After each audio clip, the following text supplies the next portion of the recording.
Japan just had a strong shaking near Tokyo and then strong shaking besides Mount Fuji, a volcano, while the whole area sits on one of the most complicated and dangerous plate collisions on Earth. Hello, everyone. My second coffee is empty again because I haven't slept much. The earthquakes keep me busy, especially the tragedy in Venezuela. All the latest videos about that, it's in the end screen. But let's talk about Japan. Again, we just had one where I said something is very interesting with Japan, how it's slipping. But now 2 earthquakes in one day, and one struck east of Tokyo, the other struck right beside Mount Fuji, and that is important. I can't deny this because this did not happen in some quiet piece of crust. It's a very complicated tectonic collision zone. Most complicated probably on Earth, and we all remember 2011 Tohoku earthquake and tsunami. First strong quake came about roughly shortly before 1 p.m. in the afternoon local time, magnitude 5.8, and don't wipe that away like, oh, it's just 5.8 because we're dealing with all the other big ones at the moment. No, and I'll get to that. Epicenter in northeastern Chiba prefecture, that's east of Tokyo, that's basically near the Pacific side of Honjo. Depth, it was deeper than the recent ones, 50 kilometers, 31 miles. That's what we currently are getting from Japan.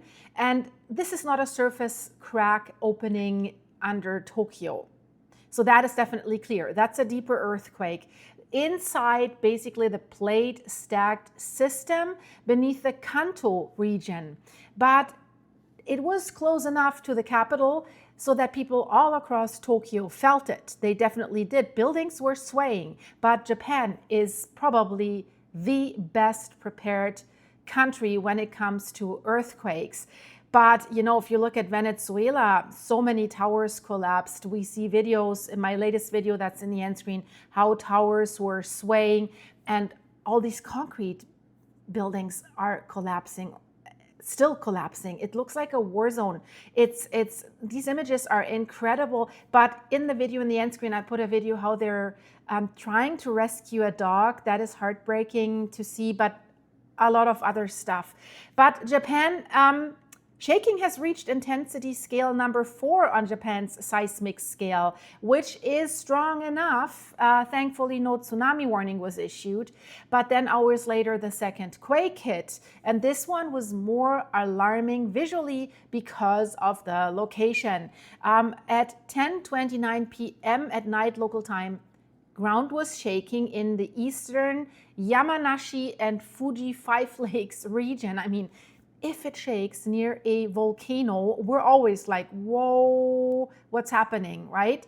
Magnitude 5.6 to 5.7, depth around 20 kilometers, roughly 12 miles, so shallow. Maximum intensity 6, a little bit lower in some other areas, but that is serious shaking, guys. This is serious shaking. So on the Japanese scale, this is not barely felt. This is like, whoa, right? Whoopsie. It's strong enough to make standing difficult, to that the shaking moves furniture around, throws objects, damages weaker walls, yes, and panic people. Definitely in the middle of the night. And the epicenter was not far away from Mount Fuji. It was near the Fuji Five Lakes area that is basically the northern base of the volcano. And there's a magma chamber underneath. So with volcanoes, we're always, is the magma rising? If we're seeing such a strong earthquake, then we're like, well, is Shizzy hitting the fizzy, right?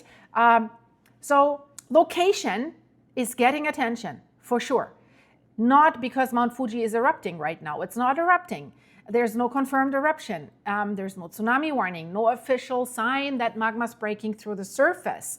But the location is exactly why the scientists in the area watch, in general, that region so closely. Mount Fuji is not just a mountain, it's a landmark. It's beautiful. We see images with the cherry trees.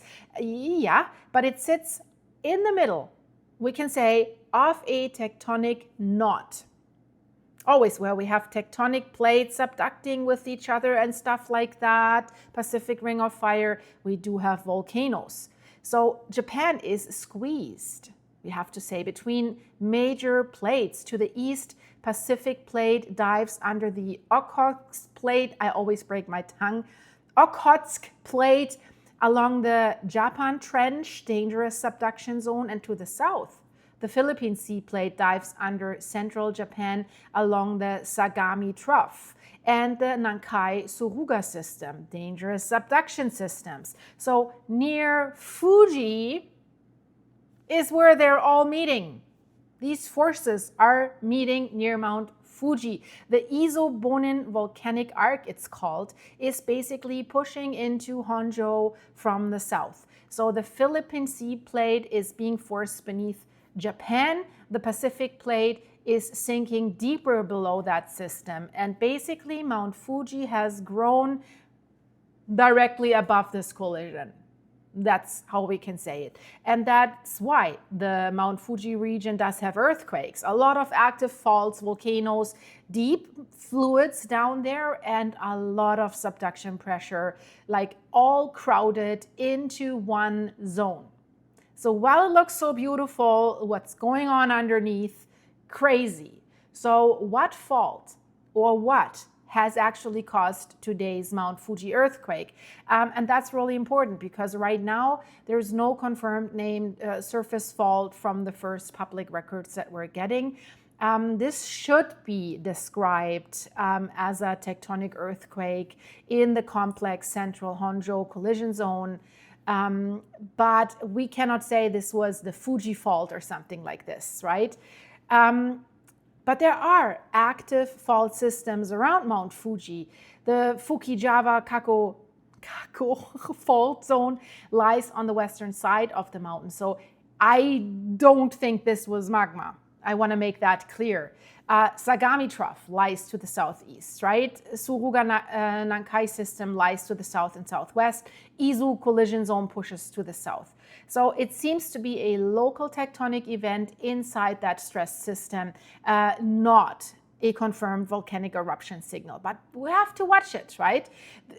There's one reason why this is still so important, because Mount Fuji has a known history of being affected by larger tectonic stress changes. So last eruption of Mount Fuji, 1707, that was the Hoei eruption. It came 49 days after the Great Hoei earthquake, one of Japan's huge historical subduction earthquakes. So huge subduction earthquake, 5.6 is not that. So that does not mean today's 5.6 quake will trigger an eruption. Magnitude 5.6 is nowhere near the size of the 1707 megathrust earthquake, but it explains why any strong quake near Fuji immediately gets attention. That volcano is not dead. It's not dormant. That is important. Fuji has not erupted for more than 300 years. Last eruption threw ash across the region. A similar eruption today could affect not only the villages that are there around Mount Fuji, but also major transport routes, power, airports, and even Tokyo, depending on the wind direction. So that is still very, very dangerous. Aftershocks are happening there right now. Chiba had the 5.8 quake. Day before, northern Japan was hit by a much larger earthquake off Iwate, revised by Japanese reports to around magnitude 7.2, with very strong shaking in Aomori and Iwate. So the story is not one random quake. Japan's seismic system is very active right now on multiple fronts at once. North of Honjo, the Japan Trench system is producing strong offshore earthquakes right now under Kanto. The Chiba quake shows deeper stress below one of the most populated urban regions on Earth. So we don't like that. Near Fuji, Yamanashi quake did hit that volcanic and tectonic junction. These are different pieces of the same larger problem, the problem that Japan has as a whole. It just does not sit on one fault. It sits on a disaster, so to speak, a tectonic disaster on a stack of moving plates. They interact at depth. That's why earthquakes there can happen quite deep.